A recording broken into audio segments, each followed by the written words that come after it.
দর্শক হয়ে গেছে সর্ষে পাবদা। দর্শক আসসালামু আলাইকুম, আশা করি আল্লাহর রহমতে আপনারা সকলেই ভালো আছেন। আমিও আলহামদুলিল্লাহ ভালো আছি। আজকে আরেকটি রেসিপি নিয়ে আপনাদের সামনে হাজির হয়েছি। আজকে রেসিপি হচ্ছে সরিষা পাবদা। এখানে 6 পিস পাবদা মাছ নিয়েছি, আর নিয়েছি কাঁচামরিচ, এখানে আছে বাদাম, আছে সরিষা, সাদা এবং কালো সরিষা। বাদাম, সরিষা এবং কাঁচামরিচ আমি আলাদা আলাদা করে পেস্ট করে নিব। আর মাছগুলো আমি এখন হলুদ দিয়ে ম্যারিনেট করে রাখবো 10 মিনিট। দর্শক আমি হলুদ দিয়ে মাছগুলো আমি অল্প পরিমাণে লবণ দিয়ে দিব। ম্যারিনেট করছি হলুদ এবং লবণ দিয়ে।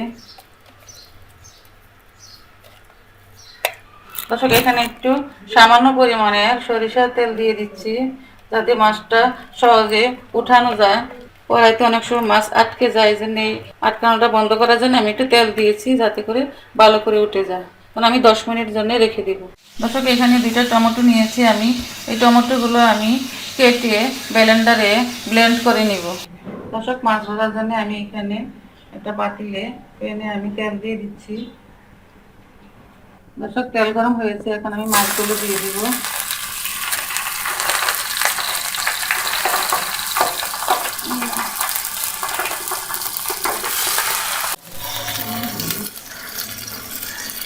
দর্শক আমি মাছগুলো উঠিয়ে নিচ্ছি। মাছগুলো বাছতে হবে খুবই সাবধানে এবং উঠাতে হবে সাবধানে, যেহেতু পাবদা মাছ নরম, ভেঙে দিতে পারে, এই জন্য। দর্শক মাছগুলো আমি এইভাবে ভেজে নিয়েছি। এখন আমি রান্না করতে যাব। চুলায় একটা প্যান বসিয়ে দিয়েছি, আবারও অল্প একটু তেল দিয়ে দিচ্ছি। এখন আমি অল্প পরিমাণে পেঁয়াজ কুচি দিব।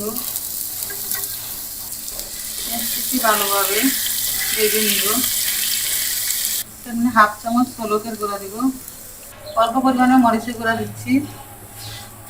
এখন আমি নেড়ে চেড়ে দিব। আমি টমেটো পেস্ট করে রেখেছিলাম, সেগুলো এখন দিয়ে দিচ্ছি।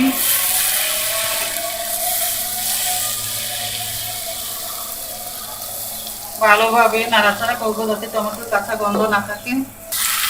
টমেটোটা মাশাআল্লাহ ভালোভাবে কষানো হয়েছে। এখন আমি আদা বাটা দিব 1 চামচ, 1/2 চামচ রসুন বাটা দিলাম। এখন দিব আমি কাঁচামরিচ বাটা। আমি আলাদা আলাদাভাবে পেস্ট করেছিলাম, যেহেতু আগে আমি গুঁড়া মরিচের পরিমাণ কম দিচ্ছি, এই জন্য আমি কাঁচামরিচ বাটাটা একটু বেশি দিয়েছি। এখন আমি বাটা সরিষা দিয়ে দিচ্ছি। এখন আমি বাদাম বাটা দিয়ে দেব 2 চা চামচের মতো। বাদাম বাটা দিলে সর্ষে পাবদা একটু সুস্বাদু হয়, মজা লাগে। এই যে আমি বাদাম বাটাটা দিয়েছি।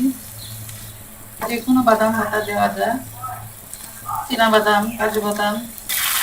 এখন আমি দিব পরিমাণ মতো লবণ।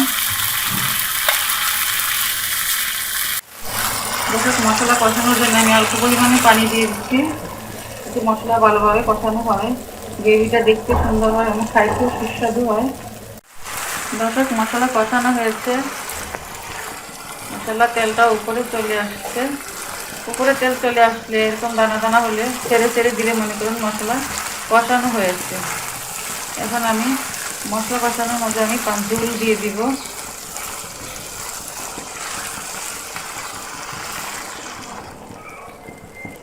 ঝোলটা যখন বলক আসবে, তখন আমি মাছ দিব। এই পর্যন্ত আমি অপেক্ষা করব। বলক আসছে, এখন আমি মাছগুলো দিয়ে দিচ্ছি এক এক করে। আমি আলতোভাবে নেড়ে চেড়ে দিচ্ছি। অল্পভাবে নাড়াচাড়া না করলে মাছ ভেঙে যেতে পারে, পাবদা মাছ।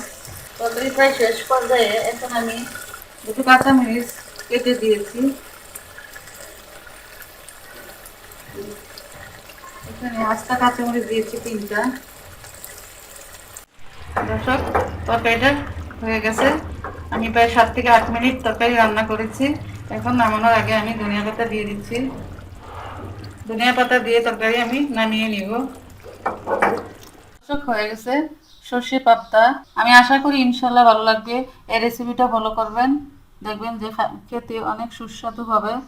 আর যদি ভালো লাগে তাহলে একটা লাইক দিবেন, বেশি বেশি শেয়ার করবেন এবং শিলার রান্নার চ্যানেলটাকে মেহেরবানি করে সাবস্ক্রাইব করে দিবেন। আপনাদের সকলের শুভ কামনা করে আজকের মতো বিদায় নিচ্ছি। আল্লাহ হাফিজ।